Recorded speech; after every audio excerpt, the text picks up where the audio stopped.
Hello, good morning. आप सभी का हमारे यूट्यूब चैनल पर बहुत बहुत स्वागत है।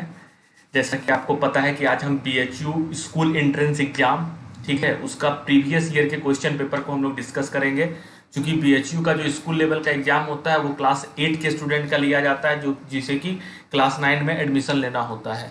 तो अगर आप इस एग्जामिनेशन को देने वाले हैं या आपके कोई रिलेटिव इस एग्जामिनेशन को देने वाले हैं तो इस वीडियो को आप देखें। अगर आप नहीं देने वाले हैं तो आप उनके साथ शेयर करें, या आप किसी दूसरे कम्पिटिटिव एग्जाम की भी तैयारी कर रहे हैं या आप साइंस में इंटरेस्टेड स्टूडेंट हैं तो आप इस वीडियो को लास्ट तक देखें।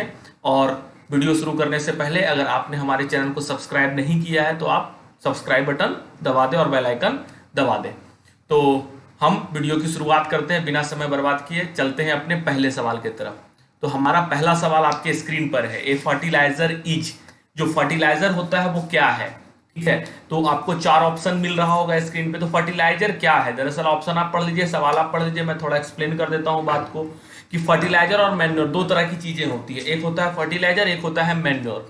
तो मैन्योर हम लोग जो ह्यूमन वेस्ट और प्लांट रेसिड्यू से जो हम लोग बनाते हैं सड़ने गलने के बाद, वो होता है हम लोगों का मैन्योर। इन्वायरमेंट फ्रेंडली भी होता है मैन्योर। जो हमारा फर्टिलाइजर होता है वो इनऑर्गेनिक साल्ट होता है। ऑप्शन बी इसका राइट आंसर होगा। तो फर्टिलाइजर को हम लोग खेत में नहीं बनाते, ये लैब में बनता है। और मैन्योर को हम लोग खेत में बनाते हैं, ये दोनों के बीच में अंतर है। कौन सा एनवायरमेंट फ्रेंडली है, तो मैन्योर एनवायरमेंट फ्रेंडली है। तो सवाल अगर कुछ भी आए मैन्योर और फर्टिलाइजर पर तो ये क्लास 8 का सवाल है। क्रॉप प्रोडक्शन एंड मैनेजमेंट एक पहला चैप्टर 8 क्लास में होता है। तो उससे ये पूछा गया सीधा सवाल था बीएचयू के प्रीवियस ईयर के एग्जामिनेशन में। तो इसका आंसर हो जाएगा ऑप्शन बी। अगले सवाल की तरफ चलते हैं। हमारा अगला सवाल है fermentation was discovered by, sorry fermentation is was discovered by. तो फर्मेंटेशन एक प्रोसेस होता है। तो किसने फर्मेंटेशन को डिस्कवर्ड किया था, किसने खोजा था? फर्मेंटेशन को किसने खोजा था, ये वीडियो जो है हमने पहले यूट्यूब पर लगाया है। अगर आप फर्मेंटेशन को डिटेल में समझना चाहते हैं तो हमारे डिस्क्रिप्शन में जाइए, वो लिंक दिया हुआ है, आप फर्मेंटेशन को समझ सकते हैं। लुईस पास्चर इसका सही आंसर होगा, जिसने कि फर्मेंटेशन की खोज की थी। लुईस पास्चर ने पास्चुराइजेशन की भी खोज की थी, पास्चुराइजेशन प्रोसेस को भी डिस्कवर किया था।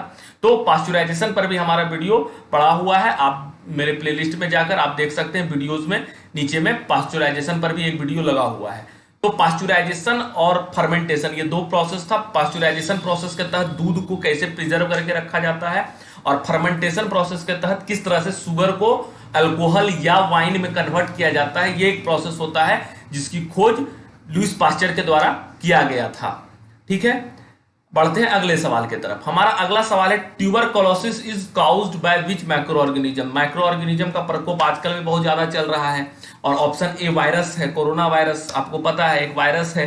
तो एक वायरस, तो जितना भी माइक्रो ऑर्गेनिज्म है उससे कोई ना कोई बीमारी होती है। बहुत सारे माइक्रो ऑर्गेनिज्म हम लोग के काम का भी है, लेकिन बहुत ऐसे माइक्रो ऑर्गेनिज्म है जिनसे कि हम लोग के शरीर में बीमारी आती है। कुछ वायरस के कारण होता है, कुछ प्रोटोजोआ के कारण होता है, कुछ बैक्टीरिया के कारण होता है। तो उन्हीं तमाम बीमारियों में जो कि माइक्रो ऑर्गेनिज्म के कारण फैलती है, तो उन बीमारियों की सूची में एक ट्यूबरकुलोसिस भी एक बीमारी है जो कि बैक्टीरिया के कारण फैलती है। ट्यूबरकुलोसिस माइकोबैक्टीरियम करके एक बैक्टीरिया होता है जिसके कारण की ये बीमारी होती है। तो इसका सही आंसर हो जाएगा ऑप्शन सी, बैक्टीरिया। अगला सवाल आपके स्क्रीन पर है, which of the following type of waste is non biodegradable. Non biodegradable किसको बोलते हैं? दो तरह का चीज होता है, एक बायोडिग्रेडेबल, एक नॉन बायोडिग्रेडेबल। बायोडिग्रेडेबल सब्सटेंस वैसे सब्सटेंस को बोलते हैं जो सब्सटेंस सड़ जाता है। ठीक है, जो सब्सटेंस सड़ जाता है वो बायोडिग्रेडेबल, यानी कि बायोलॉजिकल प्रोसेस के द्वारा जो सब्सटेंस डाइजेस्ट हो जाता है, पूरी तरह से सड़ जाता है, उसको हम लोग बायोडिग्रेडेबल बोलते हैं। और जो सब्सटेंस बायोलॉजिकल प्रोसेस के द्वारा नहीं सड़ता है उसे हम लोग क्या बोलते हैं? Non biodegradable. तो आपको 4 ऑप्शन देखने के बाद आराम से समझ में आ गया होगा कि इसका राइट आंसर क्या होगा, प्लास्टिक। आजकल का बहुत बड़ा समस्या जिसके कारण कि लोग परेशान है, प्लास्टिक के यूज होने के कारण इन्वायरमेंट के सामने एक बहुत बड़ा चैलेंज आज प्लास्टिक के रूप में खड़ा है। तो प्लास्टिक एक ऐसा चीज है जिसे हम लोग इन्वायरमेंट में नहीं डाइजेस्ट कर सकते, नहीं खत्म कर सकते, नहीं सड़ा सकते हैं। तो प्लास्टिक बैग क्या हो जाएगा हमारा? नॉन बायोडिग्रेडेबल वेस्ट हो जाएगा। और बाकी जो ऑप्शन ए, बी और सी आपको दिख रहा है ये बायोडिग्रेडेबल है, इसे इन्वायरमेंट में हम लोग आराम से खत्म कर सकते हैं। जब आप कभी रेलवे स्टेशन पर जाते होंगे तो 2 तरह का डस्टबिन आपको दिखता होगा, एक ब्लू कलर का, एक ग्रीन कलर का। तो ब्लू कलर के डस्टबिन में हम लोग डालते हैं नॉन बायोडिग्रेडेबल वेस्ट को, और ग्रीन कलर के डस्टबिन में बायोडिग्रेडेबल वेस्ट को हम लोगों को डालना चाहिए, ऐसा हम लोगों को करना चाहिए। तो अगले सवाल की तरफ बढ़ते हैं। तो हमारा अगला सवाल अब आपके स्क्रीन पर है। वो अगला सवाल ये है कि इस चार ऑप्शन में से जिंक, फास्फोरस, सल्फर और ऑक्सीजन में से किसे हम लोग पीट के पतला सीट बना सकते हैं, चादर बना सकते हैं। तो ये एक सिंपल सा प्रॉपर्टी पाया जाता है मेटल के अंदर कि हम उसे पीट कर पतला चादर के रूप में कन्वर्ट कर सकते हैं। तो आयरन को कर सकते हैं, सिल्वर को कर सकते हैं, जो जो मेटल आपको दिख रहा है उसको कर सकते हैं। ठीक है, तो इस ऑप्शन में से एक जिंक है जिसको कि हम लोग पीट के पतला सीट बना सकते हैं। ठीक है, तो इसका राइट आंसर ऑप्शन ए हो जाएगा, जिंक। हाँ, एक एक्सेप्शन मेटल के केस में भी होता है, जैसे कि सोडियम है।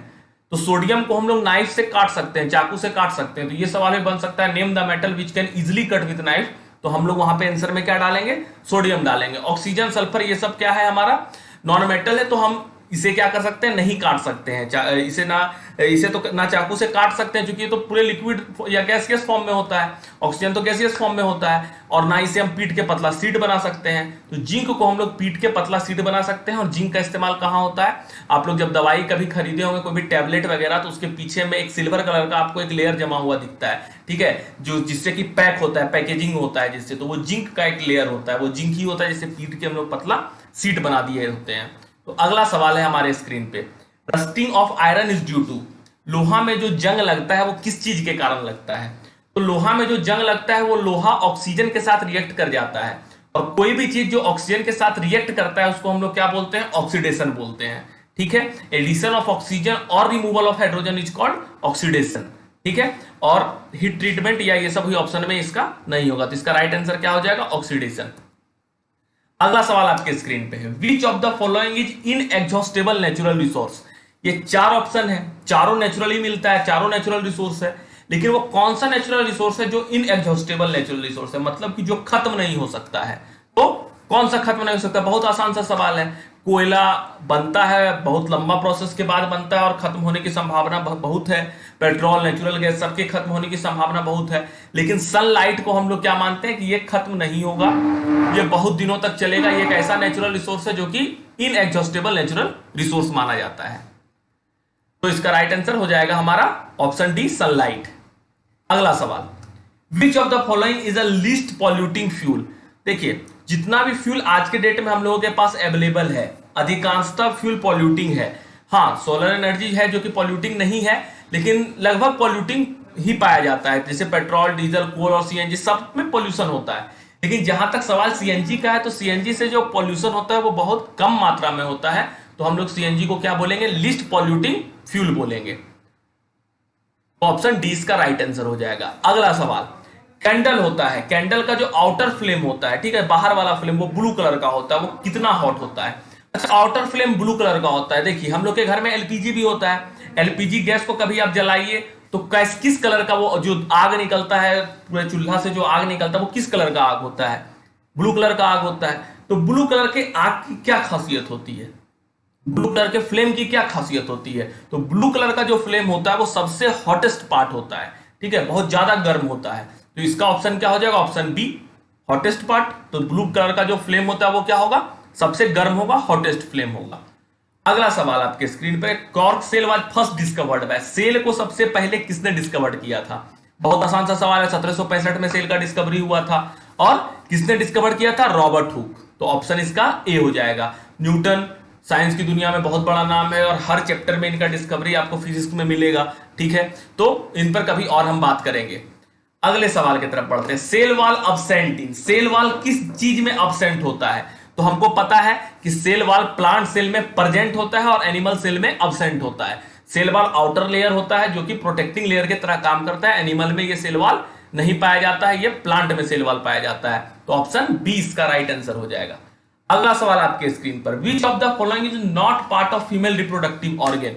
इस चारों में से कौन सा ऐसा चीज है जो कि फीमेल रिप्रोडक्टिव ऑर्गन का पार्ट नहीं है। तो ओवरी फीमेल रिप्रोडक्टिव ऑर्गन का पार्ट है, फैलोपियन ट्यूब भी फीमेल रिप्रोडक्टिव ऑर्गन का एक पार्ट है, यूटेरस भी पार्ट है, तो स्पर्म डक्ट जो है ये मेल रिप्रोडक्टिव ऑर्गन का एक पार्ट है। तो इसका राइट आंसर क्या हो जाएगा, स्पर्म डक्ट हो जाएगा, ऑप्शन डी।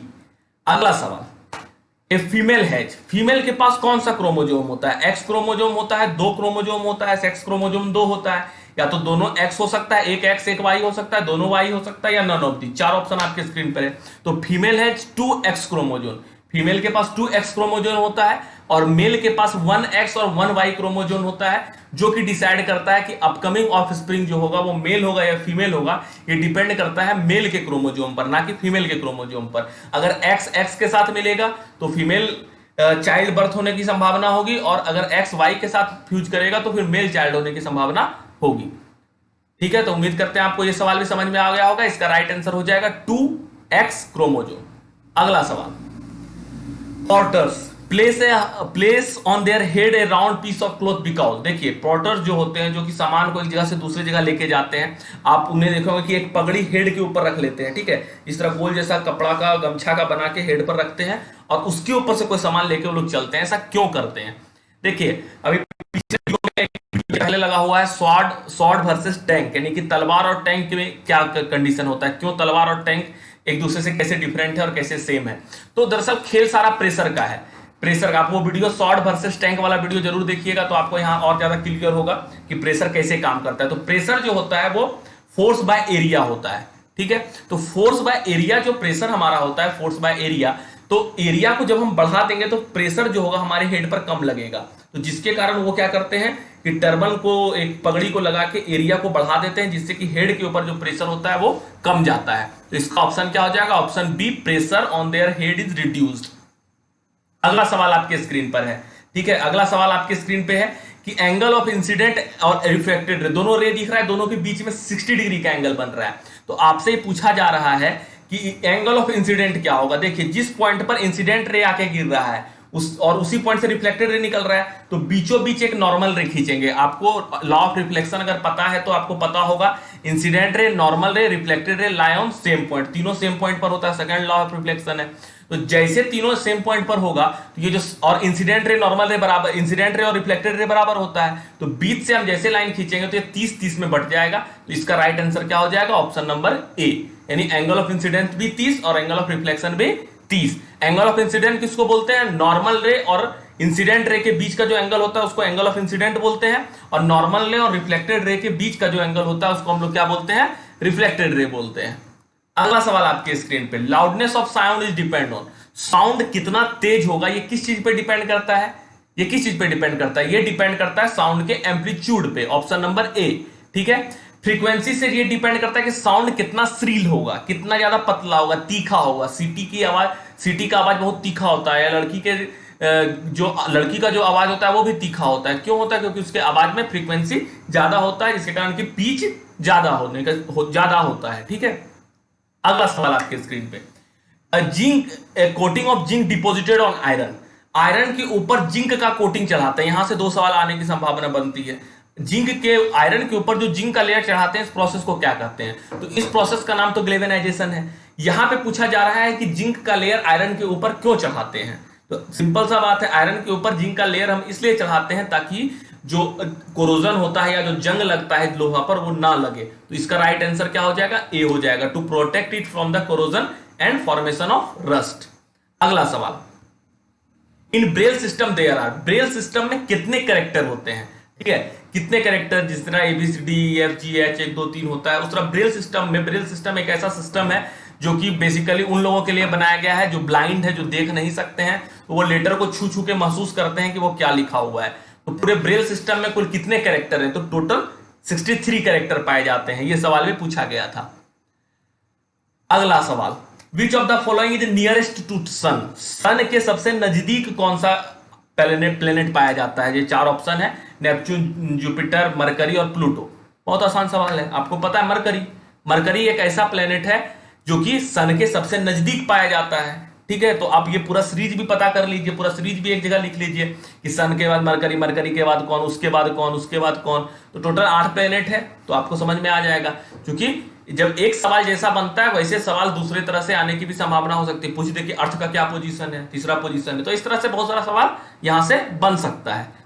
अगला सवाल, lightning conductor is used to protect the effect of. देखिए, सवाल में ही जवाब है, लाइटनिंग कंडक्टर का इस्तेमाल क्यों करते हैं? लाइटनिंग कंडक्टर किसको बोलते हैं? टावर के ऊपर जब कभी आप देखते होंगे, टावर के ऊपर लंबा सा एक रॉड निकला हुआ होता है। रॉड का काम क्या होता है कि जब कभी बिजली वगैरह गिरे तो वो रॉड उसको खींच के जमीन के अंदर ट्रांसफर करते हैं। तो लाइटनिंग कंडक्टर का काम किस चीज में मदद करना होता है? लाइटनिंग में मदद करना होता है कि लाइटनिंग आसपास के इलाके में ना हो और लाइटनिंग जब गिरता है तो उससे बहुत नुकसान होता है। आजकल बहुत सारे लोगों के मरने की खबर आ रही है। तो लाइटनिंग कंडक्टर क्या किस चीज से हमको मदद बचाता है? तो लाइटनिंग से बचाता है। उम्मीद करते हैं आपको यहां तक समझ में आ गया होगा। ये पूरे 20 क्वेश्चन 2017 में बीएचयू के सेट के एग्जाम में पूछा गया था। तो ये सवाल थे जो पूछे गए थे। तो आप इन सवालों को देखें, समझें और ज्यादा से ज्यादा लोगों तक आप इन्हें शेयर करें, ठीक है। और हमारे चैनल को सब्सक्राइब करना ना भूलें। उम्मीद है आपको ये वीडियो पूरा पसंद आया होगा। अगर पसंद आया है तो आप हमारे इस वीडियो को लाइक करें, ठीक है। बहुत बहुत धन्यवाद।